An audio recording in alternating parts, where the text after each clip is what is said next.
সর্বপ্রথম যাকে আরশের নিচে ছায়া দিবেন তিনি হচ্ছেন ইমামুন আদিল, just king, the just ruler, ন্যায়পরায়ণ শাসক, যারা আদালতের সাথে কাজ করে। ইন্নাল্লাহা ইয়া'মুরুকুম বিল আদলি ওয়াল ইহসান, আল্লাহ তাআলা এই আদালতের ব্যাপারে, জাস্টিসের ব্যাপারে সবসময় তিনি আদেশ করেন। জাস্টিস ভায়োলেট হয়, ন্যায়পরায়ণতা, ইনসাফ এটা ভায়োলেট হয়, এটা আল্লাহ তাআলা কখনো চান না।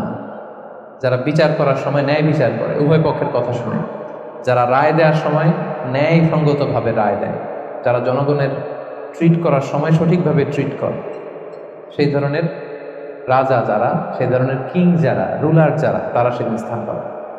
এটা শুধু আল্লাহর কাছেই না, তারা যারা জাস্ট রুলার তাদেরকে দুনিয়ার মানুষরাও পছন্দ করে না অনেক।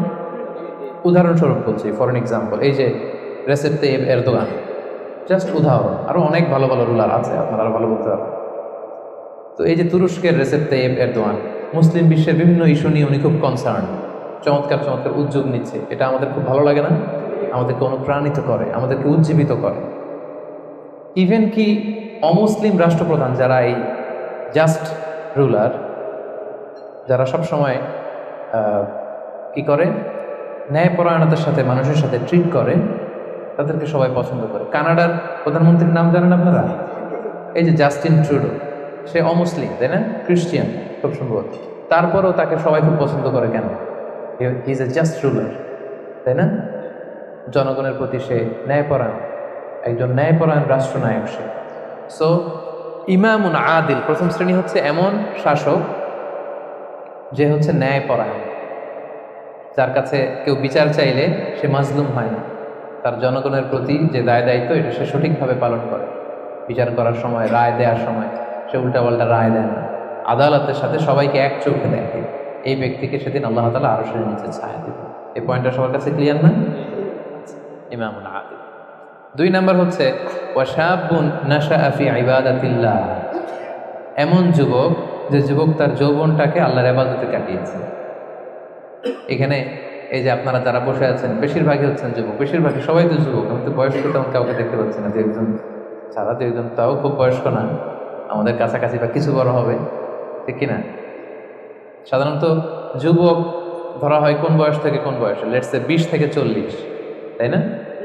20 থেকে 40, এই 20 বছরের সময়টা হচ্ছে একেবারে জীবনের সবচাইতে মাহেন্দ্রক্ষণ। এত শক্তি, সম্ভাবনা, টকবগে যুবক, যুবকদের মধ্যে আল্লাহ অনেক প্রাণ শক্তি দিয়েছে। এরা বিপ্লব ঘটায় ফেলতে পারে, এরা সময়ের গতিস্রোতকে পাল্টে দেয়, সাগরের স্রোতকে উল্টে দেয়, এরা বিপ্লব করে ফেলে, ইতিহাস রচনা করে, ঠিক কিনা?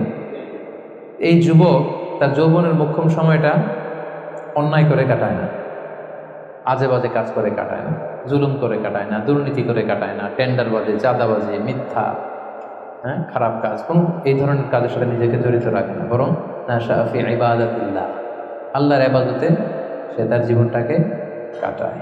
এজন্য যৌবনের এই সময়টা প্রিয় ভাইরা অনেক দামি, এটা বেশি দিন থাকবে না। রং ধরা যৌবন জং ধরে নাই, শেষ।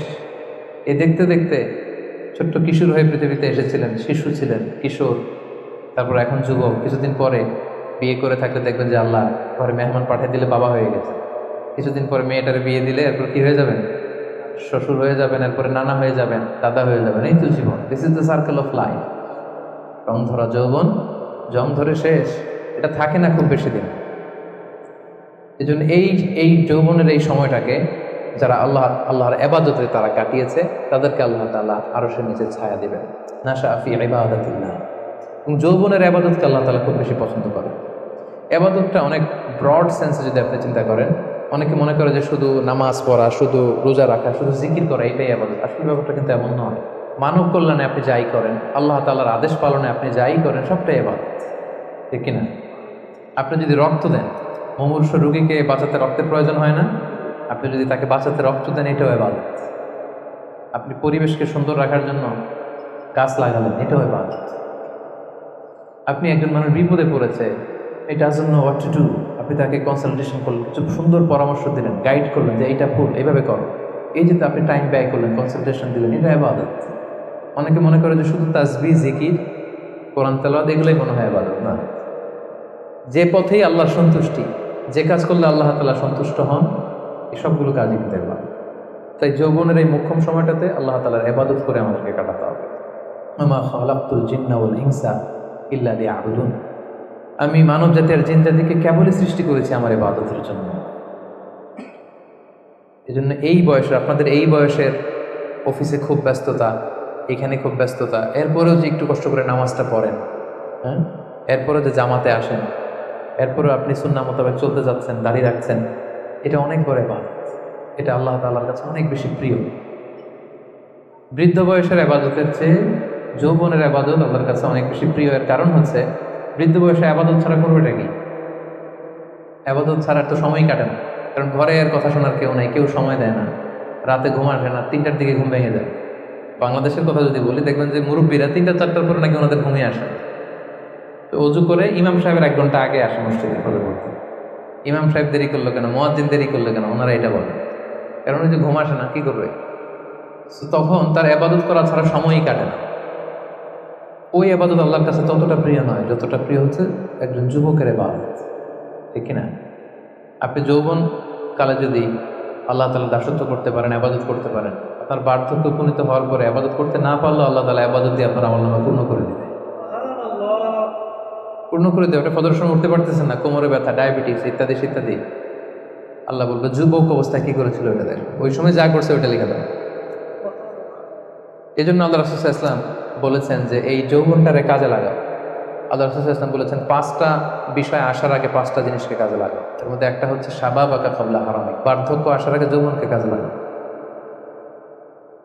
সিহহাতাকা ক্বাবলা মারাদিক, অসুস্থতা আসার আগে সুস্থতাকে কাজে লাগাও।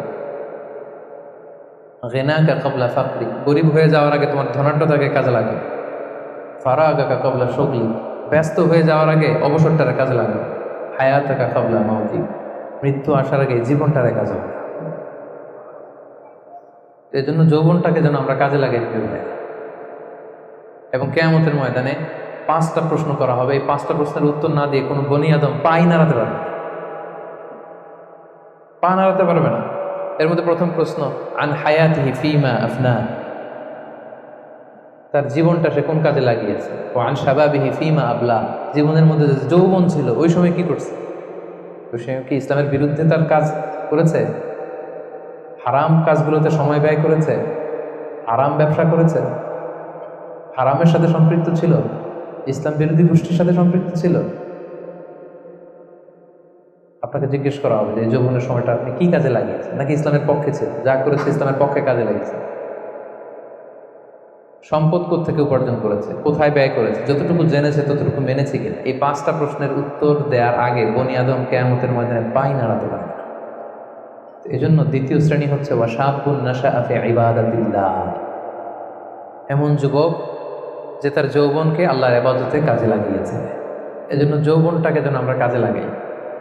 মনে থাকবে সবার, সবাই কিন্তু আপনারা যুবক, এই সময়টা পাবো না, আমরা মিস করবো কিছুদিন পরে। এই যে কুচকুচে কালো দাড়ি, আপনার কি মনে হয় আজীবনই কালোই থাকবে? তাহলে আমাদের দাদারগুলা সাদা করলো কে, নানারগুলা সাদা করলো কে? ওই বয়সে যাওয়ার পরে এই কুচকুচে দাড়ি, কালো দাড়ি, কালো চুল, এগুলো কি হয়ে যাবে? সাদা হয়ে যাবে। এটাই জীবন। সো সময়টাকে যেন আমরা কাজে লাগাই, আমরা যেন অন টাইমে জামাতের সাথে সালাদগুলো যেন আদায় করি, কোনো হারাম কাজের সাথে যেন আমরা সম্পৃক্ত না করি। খুব হিসেব করে করে আমাদের এই যৌবনের চমৎকার সময়টা যেন আমরা কাজে লাগাই। মনে থাকবে তো ইনশাআল্লাহ? 3 নাম্বার হচ্ছে ওয়ারাজুলুন কলবুহু মুআল্লাকুন বিল মাসাজিদ, এমন ব্যক্তি যার হৃদয়টা সবসময় মসজিদের সাথে ঝুলে থাকে, মসজিদের সাথে সবসময় লেগে থাকে, মসজিদের সাথে সম্পৃক্ত, মসজিদ ছাড়া আর কিছু ভালো লাগে না। এরকম কিছু টাইপ লোক আছে না? মসজিদ থেকে নামাজ পড়ে চলে আসছে বাসায়, কিন্তু মন ভরে আছে কই? আমাদের অনেকের যায় মসজিদে কিন্তু মন থাকে কই? বাড়িতে। উল্টা হয়ে যায়, আর উল্টা যেন না হয়। অনেকে দেখবেন যে জোহরের নামাজ পড়ে বাসায় আসছে, বাট মনটা পড়ে আছে মসজিদে। এই 3 নাম্বার ব্যক্তি হচ্ছে রাজুলুন কলবুহু মুআল্লাকুন বিল মাসাজিদ। 3 নাম্বার ওই ব্যক্তিকে আল্লাহ আরশের নিচে জায়গা দিবে যার হৃদয়টা মসজিদের সাথে লেগে থাকে। আর মসজিদ খুব ভালো লাগে। জোহর পরে বাসায় আসে কিন্তু মনটা পড়ে থাকে মসজিদে, ভাবে যে আসরটা পড়তে কখন যাব। আবার আসরের সময় যে যখন বের হয় মনে মনে ভাবে মাগরিবের সময় আমি কই থাকবো, আশেপাশে সূরাও থাকবে কিনা, মসজিদের জায়গা থাকবে কিনা, নামাজটা জামাতে হবে কিনা, একটা টেনশন, একটা পেরেশানি, সবসময় মসজিদের দিকে মনটা লেগে থাকে সবসময়। এই ধরনের লোককে আল্লাহ তাআলা সেদিন তার আরশের নিচে ছায়া দেবে। একটা হাদিস আল্লাহ রাসূল সাল্লাল্লাহু আলাইহি ওয়াসাল্লাম বলেছেন যে মান গাদা ইলাল মসজিদি আও রাহা আ'আদাল্লাহু লাহু নুজুলান ফিল জান্নাতি কুল্লামা গাদা আও রাহা। সকাল সন্ধ্যা যে ব্যক্তি সবসময় মসজিদে যায়, যতবার সে মসজিদে যাবে ততবার আল্লাহ তাআলা জান্নাতের মধ্যে তার জন্য স্পেশাল একটা অ্যাপার্টমেন্ট তৈরি করবেন, স্পেশাল একটা বাংকুয়েট হল তৈরি করবেন। যে এরকম বাংকুয়েট হল যেখানে তার হসপিটালিটি, তাকে আপ্যায়নের জন্য ফেরেশতারা বসবে। আল্লাহু আকবার। এজন্য মসজিদের সাথে যেন আমরা আমাদের সম্পর্কটাকে গড়ে তুলি।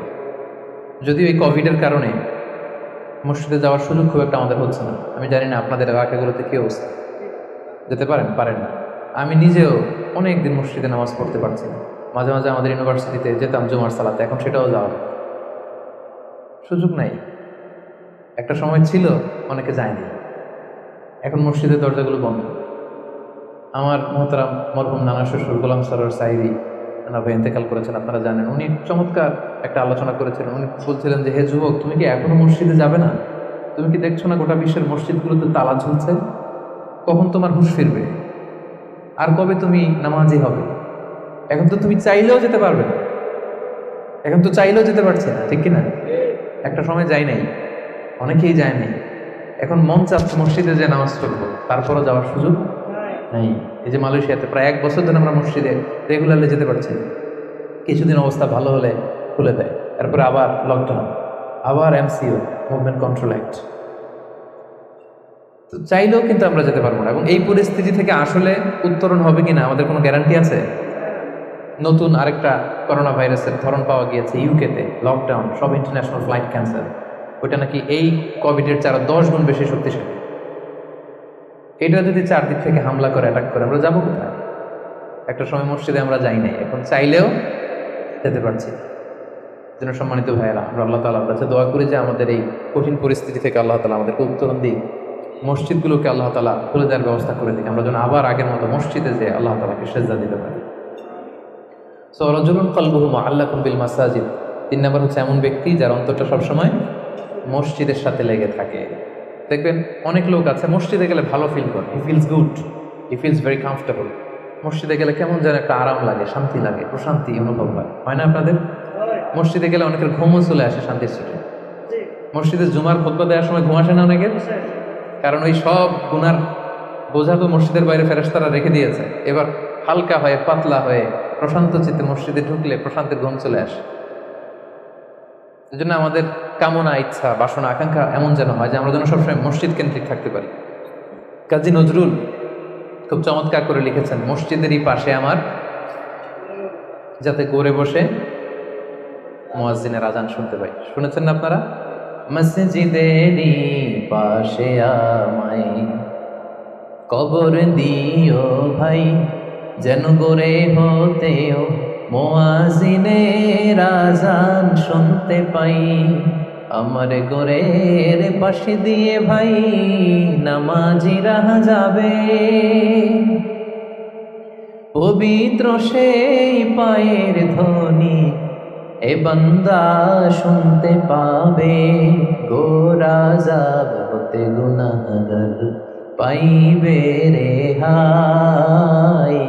বলেন সবাই, মসজিদেরই পাশে আমায় কবর দিও ভাই, যেন গড়ে হতেও মুয়াজ্জিনের আজান শুনতে পাই। কত মুমিন নামাজি ভাই মসজিদাঙ্গিনাতে আল্লাহর নামের জিকির করে লুকিয়ে গভীর রাতে। আমি তাদের সাথে ওই আল্লাহ নাম জপতে চাই, আল্লাহর নাম জপতে চাই। মসজিদেরই পাশে আমায় কবর দিও ভাই, যেন গড়ে হতেও মুয়াজ্জিনের আজান শুনতে পাই। পড়েন আমিন। অসাধারণ চেতনা, হোয়াট ইজ স্পিরিট। ঢাকা বিশ্ববিদ্যালয়ের পাশে, সমস্ত কেন্দ্রীয় লাইব্রেরির পাশে নজরুলের কবরটা আজও আছে। আমি জিয়ারত করেছি একবার, যে পাশে মসজিদ, কেন্দ্রীয় মসজিদ ঢাকা বিশ্ববিদ্যালয়ের, তার পাশেই নজরুলের কবর। আজান হচ্ছে, লোকেরা দোয়া করছে, কবর জিয়ারত করছে। কি চেতনা ছিল! হৃদয় থেকে দোয়াটা করেছেন, আল্লাহ কবুল করেছেন, আলহামদুলিল্লাহ। সরজুলুন কলবুহু মুআল্লাকুন বিল মাসাজিদ। 3 নম্বর ব্যক্তি হচ্ছে যার হৃদয়টা সবসময় মসজিদের সাথে ঝুলে থাকে, সালাতের সাথে ঝুলে থাকে, সিজদার সাথে ঝুলে থাকে। মসজিদের সাথে সম্পর্ক আমরা বাড়াবো তো এখন থেকে, রাজি আছেন সবাই? আচ্ছা, চতুর্থ শ্রেণী হচ্ছে রজুলানি তাহাব্বা ফিল্লাহ ইজতামা আলাইহি ওয়া তাফাররাকা আলাইহি। এমন দুই ব্যক্তি যারা একে অপরকে আল্লাহর জন্য ভালোবাসে, যারা একে অপরকে আল্লাহর জন্য ভালোবাসে। আল্লাহর জন্য ভালোবাসা, তারা যাই করে আল্লাহর জন্য করে। আমরা একে অপরের সাথে দেখা হলে বলি না ভাই উহিব্বুকা ফিল্লাহ, আপনাকে আমি আল্লাহর জন্য ভালোবাসি, বলি না? এই যে আল্লাহর জন্য ভালোবাসা, একে অপরকে আল্লাহর জন্য যদি কেউ ভালোবাসে, এই দুইজন লোককে আল্লাহ তাআলা সেদিন আরশের নিচে ছায়া দেবে। হাদিসে কুদসিতে আল্লাহ তাআলা সেদিন বলবেন, আইনাল মুতাহাব্বুনা বিজালালি, আমার জন্য একে অপরকে ভালোবাসি তারা কোথায়? কোথায় তোমরা যারা আমার জন্য একে অপরকে ভালোবেসেছো, কোথায় তোমরা আসো?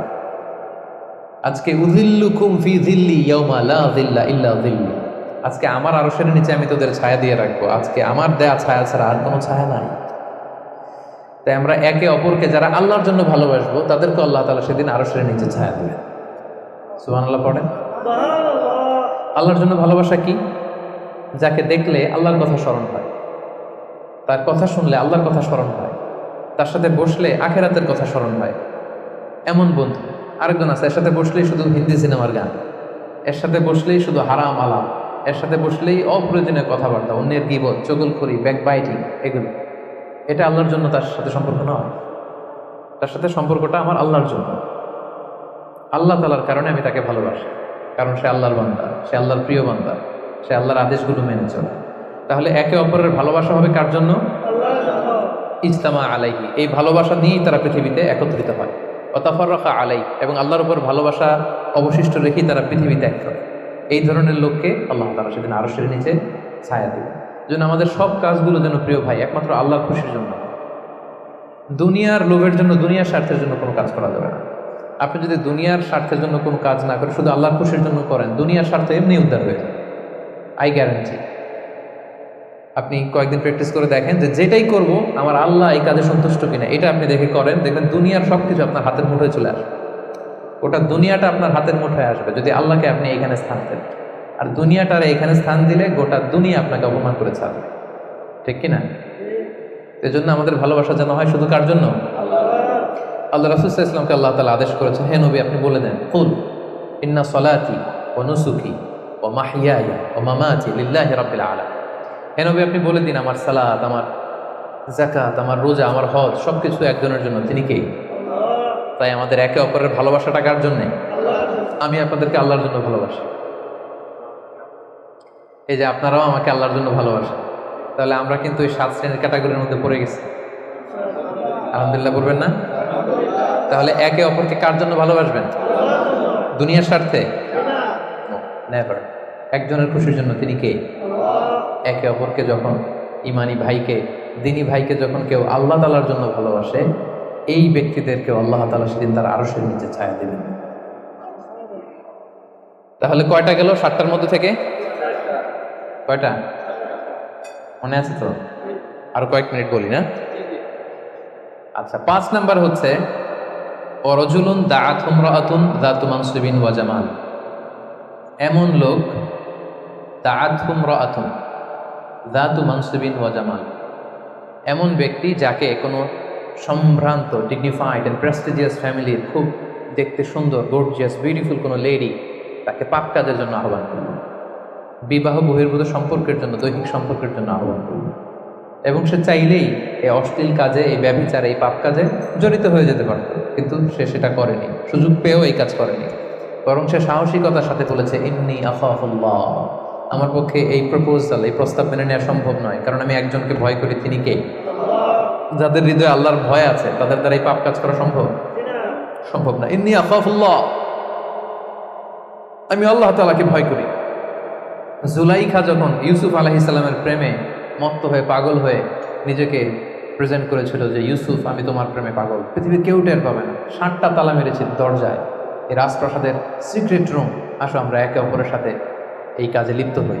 ইউসুফ আলাইহিস সালাম বলেছিলেন একই কথা, মাআযাল্লাহ মাআযাল্লাহ, আমি আল্লাহর কাছে এই পাপ কাজ থেকে পানাহ চাই, আমার পক্ষে সম্ভব না। কারণ পৃথিবীর কেউ দেখে না, কিন্তু দেখে কে? আপনি দরজা বন্ধ করে, লাইট বন্ধ করে, সুইচ বন্ধ করে দিয়ে, পর্দা লাগাই দিয়ে আপনি পাপ করছেন, কেউ দেখে নাই পৃথিবীর। পুলিশ দেখে নাই, সিসি ক্যামেরা অফ করা, কেউ দেখে নাই, কিন্তু একজন দেখে, তিনি কে? সবার চোখকে ফাঁকি দেয়া যায়, কিন্তু আল্লাহর চোখ ফাঁকি দেয়া যাবে? এজন্য প্রিয় ভাইয়েরা, একজন মুমিন বান্দার জীবনে তার চরিত্রটা সবচাইতে দামি। এই যে এখানে আপনারা সবাই যুবক, এটা আমাদের ওয়াজ, আমাদের জন্য রেলেভেন্ট। এজন্য ইংরেজিতে বলা হয় when money is lost something is lost. যখন টাকা নষ্ট হয়, টাকা হারায়, এটা সামথিং, হাতের ময়লা আবার আসবে। When health is lost something is lost. যখন স্বাস্থ্য নষ্ট হয়, এটা কিছু একটা জিনিস নষ্ট হয়, কিন্তু when character is lost everything is lost. যখন চরিত্র শেষ, ওর কিচ্ছু নেই, ওর সব শেষ, ঠিক কিনা? এই জন্য প্রিয় ভাইয়েরা, আমাদের চরিত্রটাকে হেফাজত করতে হবে। এটা হচ্ছে খুবই রেলেভেন্ট ওয়াজ আমাদের জন্য। শয়তানের হাতছানি, চাকচিক্যময় হাতছানি আমাদেরকে পাপের পথে নিয়ে যেতে পারে, কিন্তু খবরদার, ইউসুফ আলাইহিস সালামের সেই শিক্ষা যেন আমরা ধারণ করি। আমরা যেন বলি মাআযাল্লাহ ইন্নী আখাফুল্লাহ, আমি আল্লাহ তাআলাকে ভয় করি। আমি কাকে ভয় করি? আল্লাহ ইজ ওয়াচিং মি, আল্লাহ আমাকে দেখছেন। পৃথিবীর কেউ দেখে না, কিন্তু দেখে কে? আল্লাহ তাআলা, তিনি দেখেন। যেন আল্লাহ তাআলা বিশ্বাসীদেরকে বলেছেন কুল লিল মুমিনিনা ইয়াগুদ্দু মিন আবসারিহিম, হে নবী, এই বিশ্বাসীদের বলুন তারা যেন তাদের চোখকে নামায়। Lower your eyesight, lower your gauge, নিজের চোখের লাগাম টেনে ধরতে হবে। ওই আহফাদু ফুরুজাহুম, এবং নিজের প্রাইভেট, নিজের লজ্জাস্থানের হেফাজত করতে হবে।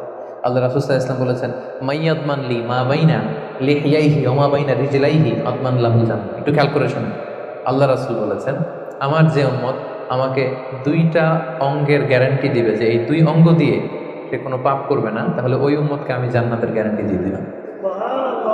অঙ্গ দুইটা কি? এক হচ্ছে দুই চোয়ালের মাঝখানে যে অঙ্গটা থাকে, মানে জিহ্বা। আরেক হচ্ছে দুই পায়ের মাঝখানে যেটা থাকে, প্রাইভেট, মানুষের লজ্জাস্থান। এই দুইটা অঙ্গের গুনাহ করবে না বলে যদি কোনো উম্মত আমার গ্যারান্টি দেয়, আমি আমার ওই উম্মতকে জান্নাতের গ্যারান্টি দেব। এজন্য চক্ষুকে হেফাজত করতে হবে, নজরকে হেফাজত করতে হবে। বিশ্বাসীদের বৈশিষ্ট্য হচ্ছে ওয়াল্লাযীনা হুম লিফুরুজিহিম হাফিযুন, বিশ্বাসীরা তাদের প্রাইভেট লজ্জাস্থানের হেফাজত করে। তারা বিয়ে ছাড়া অন্য কোনোভাবে যৌন সম্পর্কে জড়ায় না। তারা একটা বৈধ যৌন সম্পর্কে, হালাল যৌন সম্পর্কে তারা জড়ায়।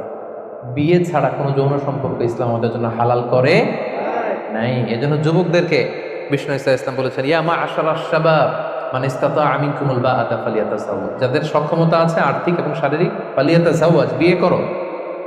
ফাইন্নাহু আগাদ্দু লিল বাসার, বিয়ে করলে চোখ নিম্নগামী হয়। ওয়া আহসানু লিল ফারাজ, লজ্জাস্থান হেফাজতে থাকে। ওয়া মান লাম ইয়াস্তাতি, যার সক্ষমতা নাই বিয়ে করার, ফাআলাইহি বিসসাওম, সে রোজা রাখো। সে কি করো? ফাইন্নাহু লাহু বিজা, কারণ এই রোজার মাধ্যমে তাকে পাপ কাজ থেকে আল্লাহ তাআলা বাঁচাবেন। সুবহানাল্লাহ। এখানে বিয়ে করছেন না সবাই? সবাই বিবাহিত? আচ্ছা, আলহামদুলিল্লাহ। আল্লাহ তাআলা খুব দ্রুত যারা বিয়ে করে নাই তাদেরকে বিয়ের ব্যবস্থা করে দেয়। বিয়েটা কিন্তু ভাই অনেক বরকতের। বিয়েটা কি? অনেক বরকতের। হালাল পন্থায় আল্লাহর দেয়া যৌবনকে উপভোগ করুন। মুমিনের সম্পর্ক হয় শুধু হালালের সাথে, হারামের সাথে মুমিনের কোনো সম্পর্ক আছে? সম্পর্ক নাই। যে বিয়ে করে তার দিনদারি, দিনের অর্ধেক পূর্ণ হয়ে যায়। আল্লাহ রাসূল সাল্লাল্লাহু আলাইহি ওয়াসাল্লাম বলেন কেউ যখন বিয়ে করলো তার দিনের অর্ধেক পূর্ণ হয়ে গেল। ফালিয়াত্তাকিল্লাহা ফিন নিসফিল বাকি, বাকি অর্ধেকের ভয় করলেই চলবে, তারা অর্ধেক পূর্ণ হয়ে গেছে। আল্লাহু আকবার। আল্লাহ রাসূল সাল্লাল্লাহু আলাইহি ওয়াসাল্লাম বলেছেন নিকাহ মিন সুন্নতি, বিয়ে আমার সুন্নাত। ফামান রাগিবা আন সুন্নতি ফালাইসা মিন্নি, যে আমার সুন্নতকে ঘৃণা করে ও আমার উম্মত হতে পারে না। যারা বিয়ে করতে চায়, বিয়ে করে নিজের পাপ থেকে নিজেকে বাঁচাতে চায়, তাদেরকে সাহায্য করা আল্লাহ নিজের জন্য ওয়াজিব করে ফেলেছেন। 3 শ্রেণী, আল্লাহ বলে 3 ধরনের ব্যক্তিকে সাহায্য করা আমি আল্লাহর উপর ওয়াজিব। কয় শ্রেণীর? এর মধ্যে এক শ্রেণীর হচ্ছে যে বিয়ে করতে চায়, আর নাকি আল্লাযী ইউরিদুল আফাফ, পুত পবিত্র থাকতে যে, চরিত্র বাঁচাতে যে বিয়ে করতে চায়, টাকা নাই, সমস্যা এটা সেটা, কিন্তু খুব চাচ্ছে বিয়ে করতে। আল্লাহ বলে ওই যুবককে হেল্প করা আমি আল্লাহর জন্য ওয়াজিব হয়ে গিয়েছে। অনেকে বিয়ে করে না এই জন্য যে আগে ধনী হয়ে নেই, টাকা পয়সা কিছু হোক এরপরে বিয়ে করবো, কিন্তু ইসলামের সিস্টেম হচ্ছে আগে বিয়ে করো, এরপরে আমি আল্লাহ তোমার ধনী বানাই দেবো। ধনী বানায় দেয় কে? তো আপনি আল্লাহর সিস্টেমে চলবেন না আপনার সিস্টেমে? ধনী হওয়ার সিস্টেমই তো হচ্ছে আগে বিয়ে করতে হবে। সব সফল লোকেরা, ধনী লোকেরা দেখবেন যে আগে আগে বিয়ে করে গেছে। এজন্য আমরা যেন বিয়ে করে হালাল পন্থে আল্লাহর দেয় যৌবনকে উপভোগ করি। হারামের সাথে যেন আমরা কখনো কোনোভাবে আপোষ না করি, সম্পর্ক না করি। তাই ৫ম নাম্বার ব্যক্তি হচ্ছে যাকে কোনো রূপসী সুন্দরী পাপ কাজের অফার দেয়, সে কি অফারে ওই কাজে সাড়া দেয়? সেটাকে প্রত্যাখ্যান করে বলে ইন্নী আখাফুল্লাহ, আমি কাকে ভয় করি? আল্লাহকে। তাহলে ৫ নম্বর ব্যক্তি হচ্ছে যারা নিজেকে পুত পবিত্র রাখে, যারা নিজেকে পাপ কাজ থেকে বাঁচিয়ে রাখে। কয়টা গেল? শুনতেছেন সবাই? ৬ নম্বর হচ্ছে রজুলুন তাসাদ্দাকা বিসাদাকাতিন ফাআখফাহা, এমন ব্যক্তি যে গোপনে দান করে। কিভাবে দান করে? কতটা গোপনে দান করে? হাত্তা লা তা'লামু শিমালু মা তুনফিকু ইয়ামিনু, এত গোপনে দান করে যে তার ডান হাত কি দান করেছে বাম হাত সেটা টের পায় না। সুবহানাল্লাহ। এই হাত দিলে কি এই হাত সাথে থাকবে না? তারপরও আল্লাহ রাসূল সাল্লাল্লাহু আলাইহি ওয়াসাল্লাম হাদিসের ভাষ্যটা, বাক্য চয়নটা এমন ভাবে করেছেন যে এত গোপনে দেয় যে এই হাত কি করে এই হাতই জানে না, এই হাত কি করে এই হাতই জানে না। গোপনে দান করে। প্রকাশ্যে দান করা জায়েজ, দেখিয়ে দান করা জায়েজ আছে, কিন্তু শ্রেষ্ঠ দান, ভালো দান হচ্ছে গোপনে দান। কারণ দেখিয়ে দান করলে এটা আল্লাহর কাছে কবুল হতেও পারে, নাও হতে পারে। আপনার মনের মধ্যে রিয়া, লোক দেখানো ভাব থাকতে পারে, তাই না? আমাদের দেশে অনেক প্রোগ্রামে, মসজিদে, মাহফিলে বলে যে অমুক ভাই চেয়ারম্যান সাহেব, অমুক এমপি, অমুক দানবীর, উনি ১ লক্ষ টাকা, বলেন মারহাবা। তো সবাই বলে মারহাবা, আর ওনারও একটা ইচ্ছা যে আমার একটু বলুক সবাই মারহাবা, দানবীর বলুক, আমি যে শিল্পপতি, বিজনেস ম্যাগনেট, একটু নাম টান হোক আমার। এই যে নাম হোক, একটু নাম ফুটানোর মানসিকতা নিয়ে যে ১ লক্ষ টাকা দান করলো, ১টি টাকা আল্লাহর কাছে কবুল হয়নি। কারণ লোক দেখানো মানসিকতা নিয়ে করলে এটা আল্লাহ কবুল করে না। কারণ ওইখানে সে দুইজনের সন্তুষ্টি চাচ্ছে, লোকেও ভালো বলুক, আল্লাহও ভালো বলুক। নো, আল্লাহ এটা নেবেন। এই শিরক করে ফেলছেন। শিরক মানে আল্লাহর সাথে যদি কাউরে আবার সাথে চান, আপনি অন্য কাউকে চাইতে পারবেন না, দেখাতে হবে একজনকে, তিনি কে? এটাকে বলা হয় শিরকুল আসগার, ছোট শিরক। লৌকিকতা, লোক দেখানো মানসিকতা, এটা ছোট শিরক, বড় শিরক না, এটা ছোট শিরক। সো এই লৌকিকতার মানসিকতা আমাদেরকে বন্ধ করতে হবে।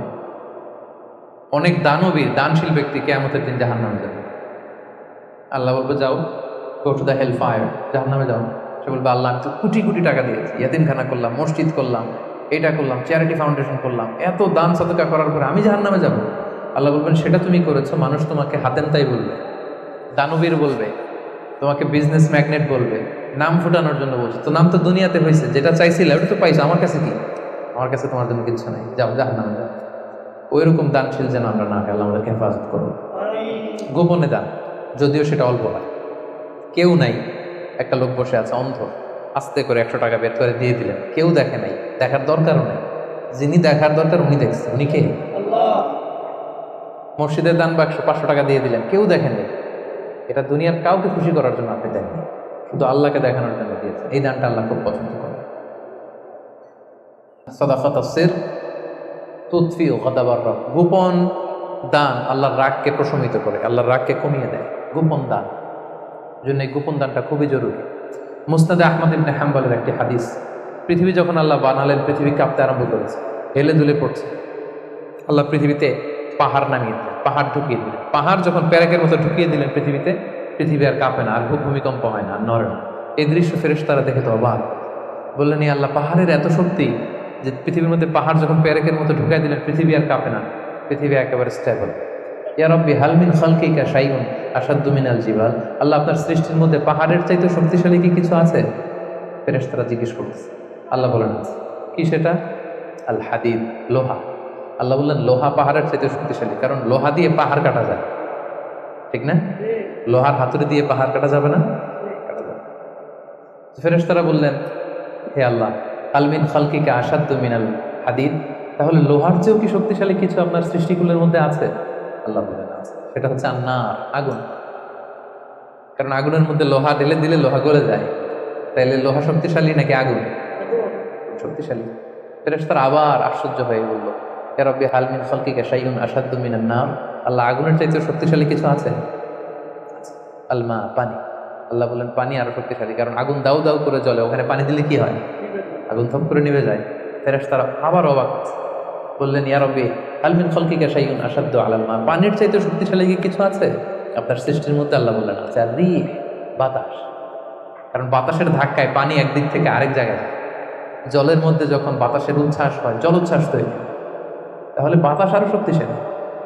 এই ফেরেশতারা বললেন, ইয়া রাব্বি হাল মিন খালকিকা আশাদ্দু মিন আর-রিহ, আল্লাহ বাতাসের চাইতেও কি কোনো শক্তিশালী কিছু এই মহাবিশ্বে আছে? আল্লাহ বললেন আছে। সেটা কে? বনি আদম। এমন বনি আদম যে গোপনে দান করে, এমন বনি আদম যে সিক্রেটলি চ্যারিটি করে, মানুষকে দেখাতে যায়, আস্তে করে 2 টাকা, আস্তে করে 10 টাকা, আস্তে করে 50 টাকা, আস্তে করে 1 লক্ষ টাকার চেক পাঠায় দিল একটা দিনে।